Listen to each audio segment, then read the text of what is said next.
भाई मैथ का जो टाइप नंबर 3 होता है, यानी कि मैथ मैजिक का जो जोड़ का टाइप नंबर 3 होता है, 2 प्लस 2 डिजिट को कैसे जोड़ा जाता है। पर ये सारी जो कैलकुलेशन है ना, सारी दिमाग में करनी होती हैं, हमें को कलम नहीं उठानी, ठीक है। हम क्या करते हैं, 2 को 2 डिजिट में जोड़ते हैं तो हम पहले लिखना पड़ता है। हमें क्या करना है, सवाल को देखेंगे हम, जैसे कि हमने देखा 48 प्लस 55, हम क्या करेंगे, इसको दिमाग में ही 4 प्लस 5 को हम जोड़ देंगे, क्योंकि पहली पहली संख्या को हम जोड़ देंगे, पहली पहली संख्याओं को हम जोड़ देंगे, ये याद रखना है। 4 और 5 को जोड़ देंगे, कितना आता है 9। 9 के आगे हम अपने आप जीरो मान लेंगे, क्योंकि एक एक संख्या दोनों की एक एक आगे आ रही है, तो हमने मान ली जीरो, यानी कितना हो गया 90।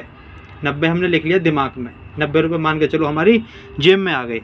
अब 8 5 13 हो गया। 90 में यदि हमने 13 जोड़ा, कितना आ गया 103, हमारा आंसर आ चुका है।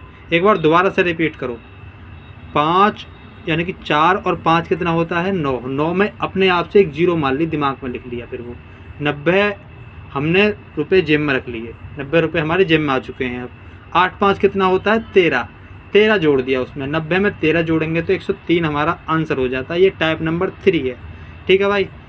देखो ये ऐसे लिखा हुआ है, दोनों चीज़ों को दिमाग में करना है। 90 प्लस 13 103 हमारा आंसर हो जाता है। भाई ये बहुत बड़ी चीज़ है, ये आपको कहीं सीखने को नहीं मिलेगी, ये मैथ का मैजिक होता है। इन क्लासों को आप ढंग से कर लेना, अपने घर प्रैक्टिस करना, संख्याओं को खुद लिखना, घर प्रैक्टिस करना, मज़ा आएगा आपको, ठीक है। मैजिक में आपका बहुत बहुत स्वागत है, तो आप सीखो।